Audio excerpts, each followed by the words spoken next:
Right, how's everyone's energy level?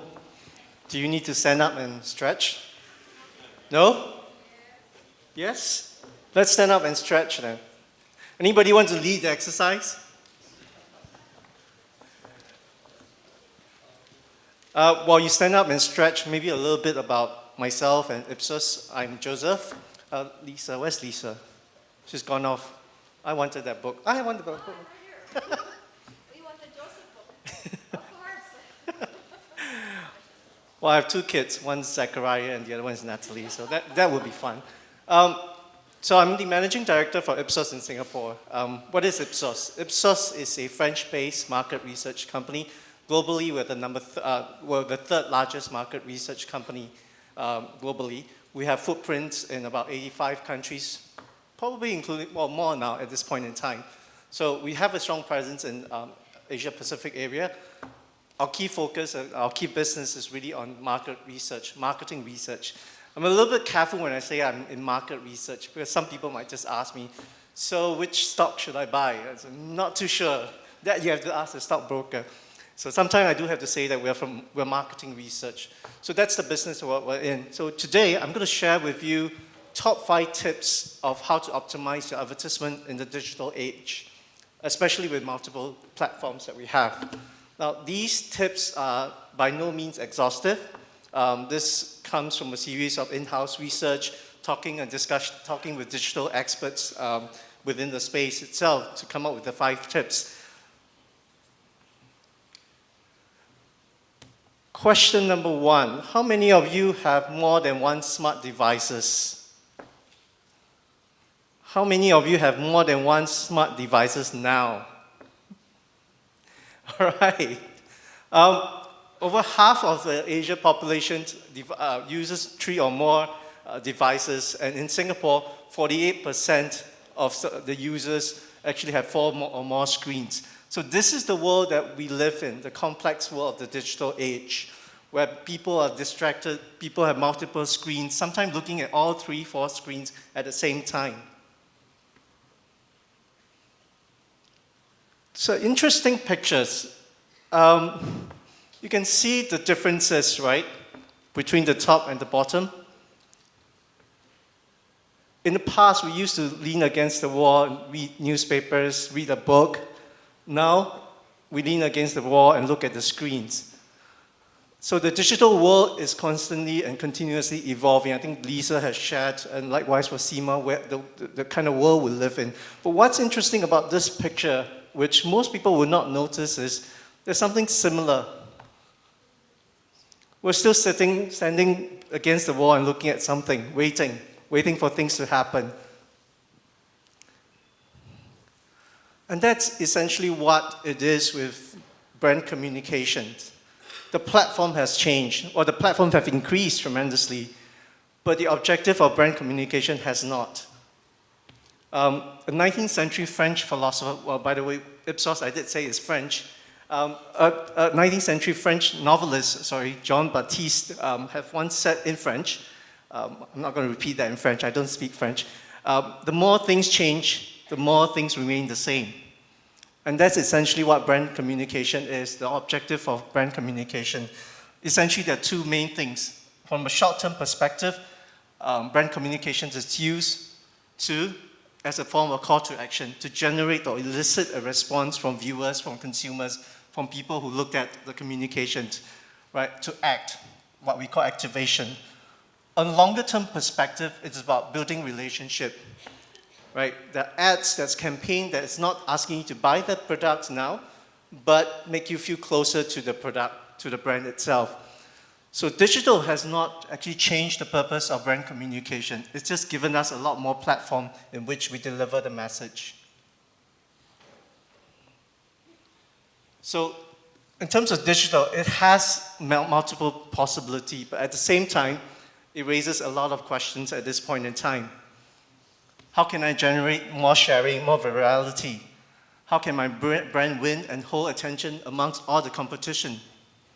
How can I maximize the effectiveness across different platforms? How do I ensure that ad viewability. What are the metrics that matter? What creative factors drive success? So multiple questions that we need to answer in this time and age. And this is where we come in to offer 5 top tips to help optimize the digital battle that you have to fight. Firstly, engage quickly. I'll touch on each of them later, but very quickly in terms of what are the top 5 tips. Engage quickly, cut to the chase. Be shareable. Let your viewers be your brand ambassadors. Think platform, one size no longer fits all. Emotion, building engagement is important. Finally, the role of music. So each of these 5 will help to optimize your brand communications. It's not a case of either one or picking 2 or 3. It really depends on what you want to communicate, the context, and the audience that you want to communicate to. First before that, quiz time. What proportion of YouTube skippable ads are actually skipped? Anyone? Multiple choice. Anyone? Hands up. 80%? Nope. 20? Nope. We're down with 2. Who said 70 first? 70? So many 70? Okay. Where's my Tammy? We have a little gift. Maybe the 2. And this lady here.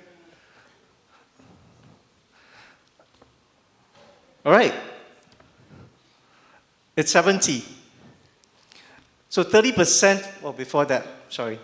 30% of the viewers actually watched throughout the whole video in YouTube, right? The ads.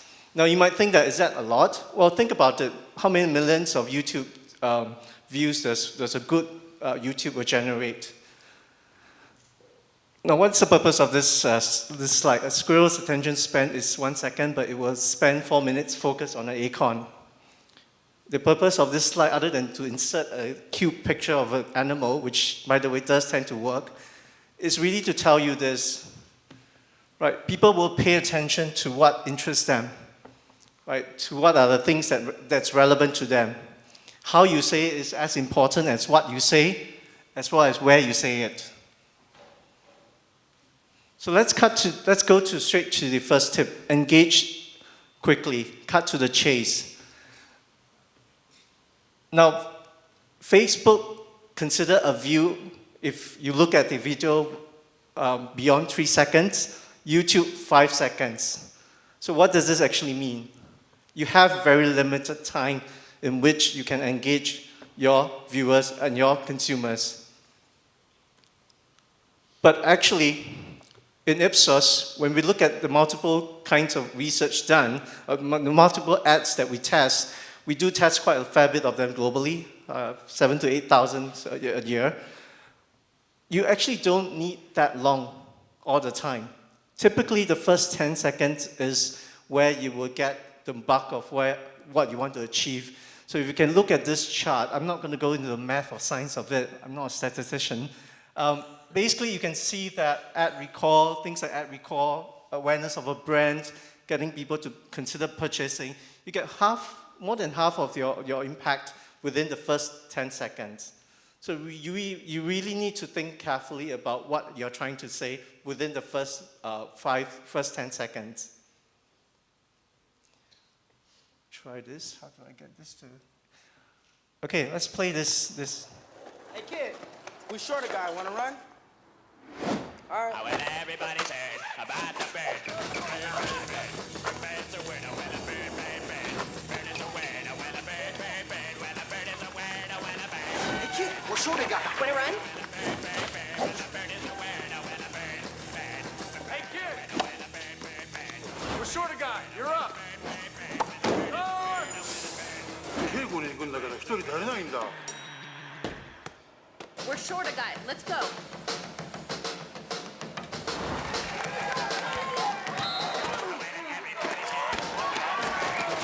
Kid, You're at Mini. Let's go.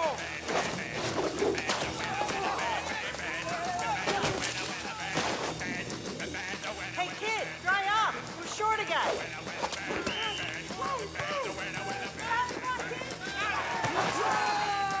Hey, kid, what are you doing? Shorter guy, put this on. Triple right, 2 jet flanker, drive F short. Ready? Wait, what?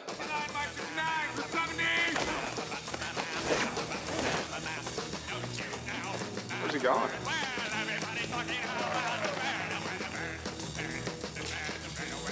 Yo, kid, where you been? The shorter guy. You want to run? All right. Well, everybody say, Everybody find some shade and a glass of lemonade. Now, this ad works on many fronts, as you'll see later on in some of the tips. But what you notice as well is if you were to freeze a frame, you can almost see one thing that's always there. What's that? No prizes for this one. Nike. You either see the branding, you see the swoosh, or things related to the brand itself. Right? The brand is actually part of this whole story, part of the ad itself. Now, what does this mean? Traditionally, if you look at traditional TVC, for example, you tend to get the brand at the end, right? So not too long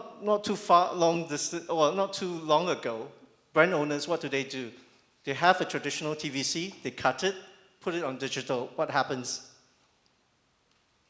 Right? You probably have guessed it. Some people will skip the ad because they don't know what brand and they didn't follow throughout the whole video. Again, not too far away, some brand owners got a little bit clever. So they cut the traditional TVC, and what do? They stick a logo to the bottom corner or top corner. And you guessed it, it didn't quite work as well, because if it's not part of the story, if it's not part of the video itself, the ads itself, the campaign itself, it got missed by the consumers, by the viewers. So this particular ad itself, the campaign itself, engages the audience, the viewers, pretty much early on. And you're drawn to it because you want to know what's happening, right? What's the next storyline? Who is he going to meet next? This is a competition. This has a price. So how many views in millions did the most viewed ad on YouTube get in 2015? Anyone? 82. You have to give someone the chance, you know.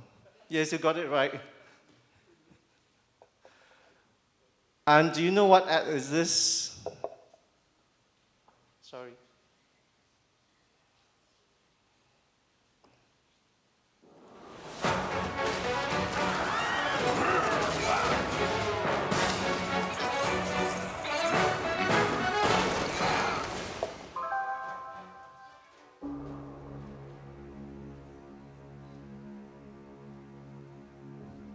I don't know you, big buffet boy 85. But if you think you can humiliate me and take my gold, think again. Oh, I'm coming for you with lots of barbarians and dragons. I can't wait to destroy your village while you beg for mercy. But you will get no mercy. I will have my revenge. Liam? I was going for Liam? Over here. It's, Liam. You will regret the day you crossed Angry Neeson 52. Angry Neeson 52. Now, I think most of us would not have watched this. This is a game, a mobile game. The brand itself is a game, where it engages the audience early on with music, with the graphics. What's interesting as well is the humor behind it. The celebrity, Liam Neeson, I think you would have gotten the reference of what he said. It's basically from his movie Taken. I'm not too sure what number is it now, number 10. You probably thought that the villains would know by now that not to mess around with the guy who trained Batman and Obi-Wan, but he's not talking about the game itself. He's part of the story again. It's not about testimonial. It's not about him talking about how great the game is. It's actually part of the whole story behind this advertisement. Right? Be shareable. Let your viewers be your brand ambassadors. Traditionally, this is what we tend to call word of mouth. right? Word of mouth marketing. And nowhere else at this point in time is it more prevalent. We talk, especially in the digital age, right? This is where things get shared very easily, and that's important as if you want to make sure that your advertisement, your campaigns stick with people. Now, the campaigns whatever advertisement campaigns draw attention to your brand, it builds the desire, it creates a change in behavior, or it builds relationships. But at Ipsos, we also measure retransmission scores. What does this mean? Again, I'm not going to go to the math of it. I'm not a statistician. But basically what this tells us is that the higher the retransmission score, the more likely that your viewership is high. And how do we measure this retransmission score? We look into we ask a series of questions. What came out tops are these 4 elements. Personal relevance. Is the product, is the campaign talking to you? Is it relevant to you? Emotional connection. Surprise or humor, and finally, distinctiveness. How unique is it from the rest of the campaigns or advertisements? Can we? You've probably seen this many times. I've had my ups and downs, my fair share of bumpy roads and heavy winds. That's what made me what I am today. Now I stand here before you. What you see is a body crafted to perfection. A pair of legs engineered to defy the laws of physics. And a mindset to master the most epic of splits.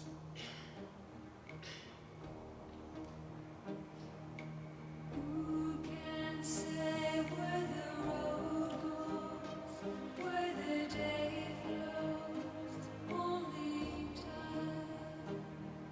And who can say if your love grows as your heart chose, only time.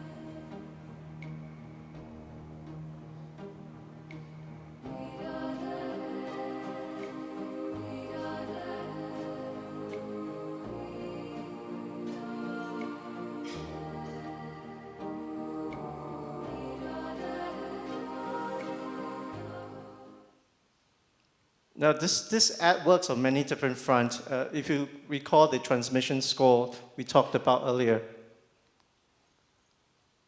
As of this point in time, the number of views for that particular ad in which Jean-Claude Van Damme did for Volvo is 85 million. Right? That's 85 million viewership.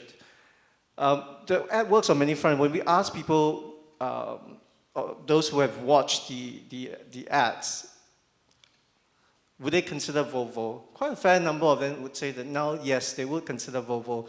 So there is a personal relevance in that sense. Emotional connection is there because you're just anticipating, will he fall? What's going to happen? Surprise or humor? Surprise in the sense that obviously you see him doing the stunt. The other thing that caught my eye was that initially when I first saw it, I thought the truck were moving forward, and in fact it's in reverse. There's also another humor element to this for me personally, because I find it funny that he still has a job. Distinctiveness, obviously, in terms of how distinct it is. Right after this ad has been done, there's many spoofs done, performed by different people, spoofs from different brands and all those, but bear in mind, this is the first one. The next tip is one size does not fit all. What it means is that you need to think about the platform in which you are launching your campaign, you're communicating your brand. Different platforms will require different methods, different means, and different engagement with the audience. And this ad. Damn bitches be on my nerves right now. I cannot even watch a simple YouTube video without these advertisements popping up.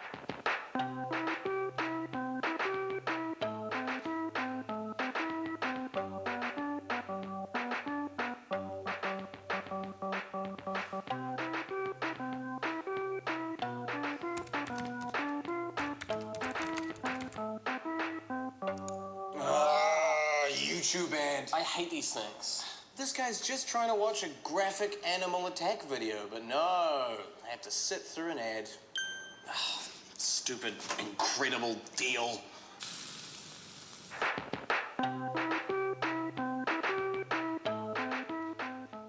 This guy's just trying to watch a screaming goat video, all black highlights, watch a music video, Jimmy Fallon clip, an Anchorman 2 trailer, North Korean babies play the guitar, but no, they have to sit through an ad.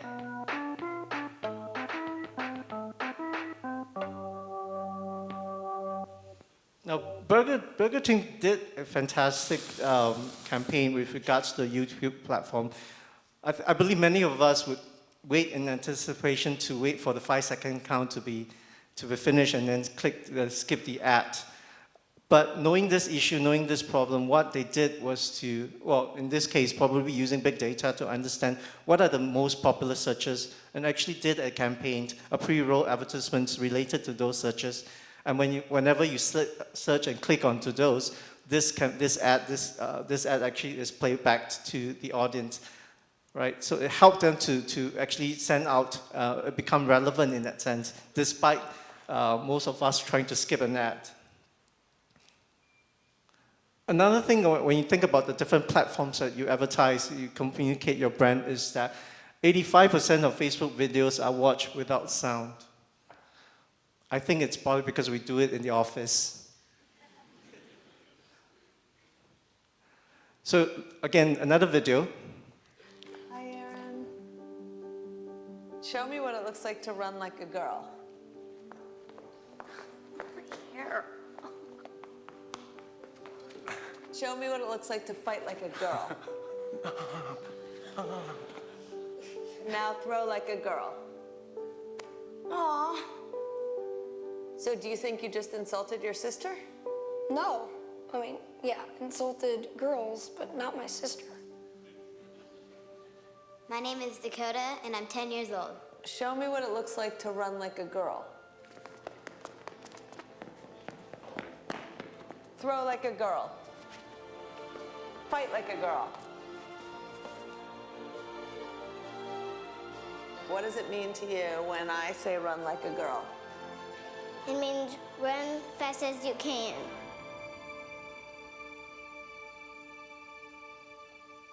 I find this very heartwarming. It's a very interesting campaign, looking at how young kids would react to a question versus the adults. I talk about Facebook video being watched without audio, without sound. And if you were to play this without sound, you probably get the main point of what this video is trying to tell. Of course, there are texts to help you with it. But again, think about the platform that you have, right? The imagery and the text actually helped you to communicate that, knowing that this is going to be on Facebook. Emotion, building engagement. It's not rocket science.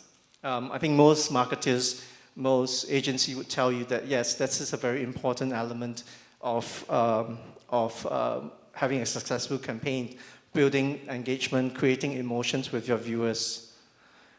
Online ads that generate a strong emotional response tend to do better. It produces a greater effect in terms of the consideration of your brand. What are the ways that you can do it? Have a cause, right? Play on to the social conscience of your viewers, appeal to their desire to do the right thing. Creatives and formats are important. Emotive imagery, families, experiences, etc. would help you in terms of generating that emotional connection. Now, this is something, again, when we looked at it, it's again, you would think that it's very obvious. The greater the emotional pool you have with your audience, with your viewers, the higher it is that they'll consider your brand, or consider they're closer to you. Another.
P&G, proud sponsor of moms.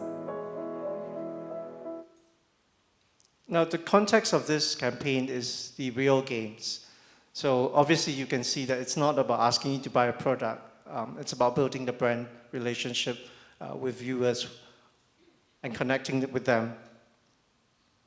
And finally, the last tip, not necessarily the end of it, is the role of music. Now, music can impact creative performance. When we talk about music, it could be musical jingles, slogan, humorous music, music is part of a setting, music that does not interfere. Creating a sonic signature, a sonic identity with a brand is actually a science as well. Right? How do you create a music element that enhances your brand, that's linked to your brand? That's an important element. And one aspect of having good, strong music that's linked to your brand is that music or sound transcends across cultures. So it means a lot as a global brand because people recognize the music across the different cultures. Okay, guess what? Which brand is this from?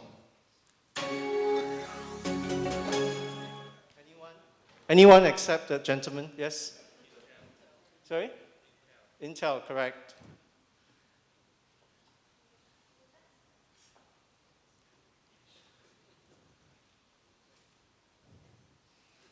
It's interesting how a few tones and a few notes create that association with the brands. Next one.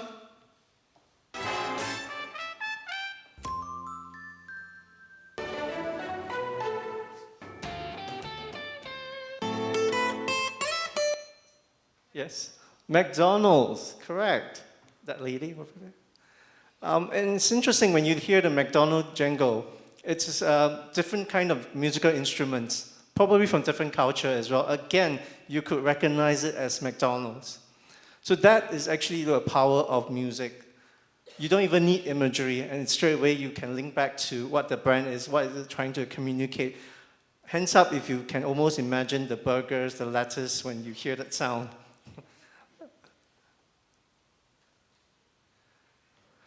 Right, so their summary of the 5 tips that, based on what we've talked about, based on the past studies that we've done, here are some important, some key elements for you to take back. Engage your audience, cut to the chase, go to the point quickly.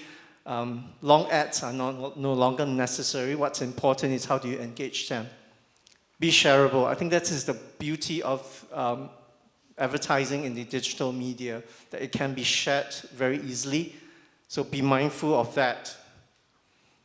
Think platform, one size no longer fits all. Right? Depending on who you're targeting, depending on who you're communicating, what you're talking about, and the kind of platform that you are using, you might need to adopt different strategy. Emotional building, again, something that's not rocket science. And finally, role of music. So with that, I actually finished. Pretty early. Questions?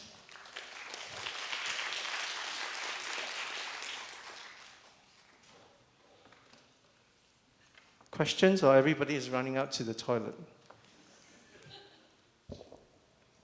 Yeah, I got one question for you. Yeah, you say that in order to capture the attention of the audience, the first five seconds. So in this case, let's say with so many millions of videos, TV video, how do you able to? What kind of strategy do you do to be able to keep it on top of the first 10 position? Well, a lot of times you would have seen the 5 tips. It's typically a combination of the different tips or different aspects that creates that engagement. So again, back to my favorite is back to the context of what you want to communicate. Who do you want to communicate to? What platform works for these group of people? How do you inject humor? How do you inject the emotional engagement? How can music play a part? So all these different elements will actually help you get to where you want to, which is engaging the client, which is engaging your viewers, your consumers.